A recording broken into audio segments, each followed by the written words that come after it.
আজি চিৰাং জিলা সাহিত্য সভা আৰু উদ্যোগত আৰু বঙাইগাঁও জিলা সাহিত্য সভাৰ সহযোগত অসম সাহিত্য সভাই আজি কেন্দ্ৰীয়ভাৱে যি ৫১৪ সংখ্যক বিশ্ব মহাবীৰ চিলাৰায় দিৱস উদযাপন কৰিছে চিৰাং জিলাৰ ঢালিগাঁৱত।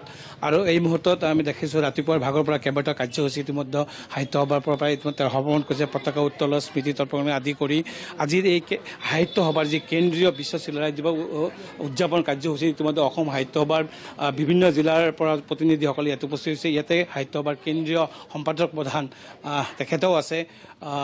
আজিৰ বিশেষ দিনটোত কি ক'ব যে অসম সাহিত্য সভাই বিশ্ব মহাবীৰ চিলাৰায় দিৱসত তেখেতক স্মৰণ কৰিছে? এই অসম সাহিত্য সভাই ৫১৪ সংখ্যক বিশ্ব মহাবীৰ চিলাৰায় দিৱস আজি আমাৰ চিৰাং জিলা সাহিত্য সভাৰ উদ্যোগত বঙাইগাঁও জিলা সাহিত্য সভাৰ সহযোগত ঢালিগাঁও শাখা সাহিত্য সভাৰ আতিথ্যত এই আমাৰ যি BRPLৰ যি কৰ্মচাৰী সংঘৰ তাৰ বাকৰিত আমি আজি অনুষ্ঠিত কৰিছোঁ।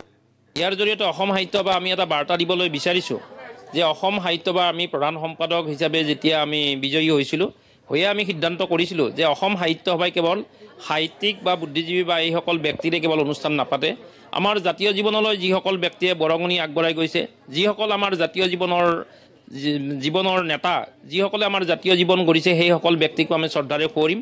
আৰু তাৰে আমাৰ ৰূপান্তৰ হ'ল বিশ্ব মহাবীৰ চিলাৰায় দিৱস উদযাপন।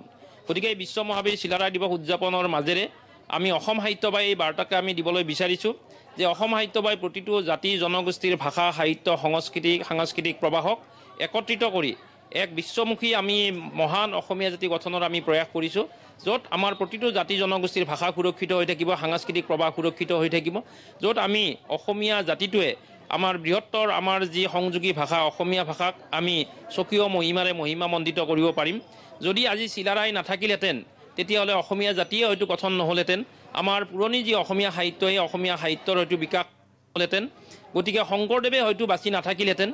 এই গোটেই কাৰ্যবিলাক আমি দেখিছোঁ যে মহাবীৰ চিলাৰায়ৰ যি আহ্বান, মহাবীৰ চিলাৰায়ৰ যি গৌৰৱ গাথা, সেই গাথা আজি নৱপ্ৰজন্মৰ মাজলৈ আমি আগবঢ়াই লৈ যোৱাৰ আমি প্ৰয়াস কৰিছোঁ। এইবাৰ অসম সাহিত্য সভাই প্ৰথমবাৰৰ বাবে বিশ্ব মহাবীৰ চিলাৰায় সন্মান আমি প্ৰদান কৰিবলৈ আগবাঢ়িছোঁ। অসমৰ এগৰাকী বৰেণ্য ব্যক্তি, যি জাতীয় জীৱনৰ যাৰ আহে কোঁহে কোঁহে বিৰাজমান, যিগৰাকী ব্যক্তিয়ে এটা বিশ্ব স্বাভিমানী জাতি হিচাপে অসমীয়া জাতিক প্ৰতিষ্ঠা কৰিব পাৰে, এগৰাকী বিশিষ্ট সাহিত্যিক সুপ্ৰকাশক, আমাৰ আটাইৰে শ্ৰদ্ধাৰ অসম চৰকাৰৰ প্ৰাক্তন মুখ্য সচিব, অৰুণাচল প্ৰদেশৰ প্ৰাক্তন মহামহিম ৰাজ্যপাল শ্ৰীযুত জ্যোতিপ্ৰসাদ ৰাজখোৱাদেৱলৈ।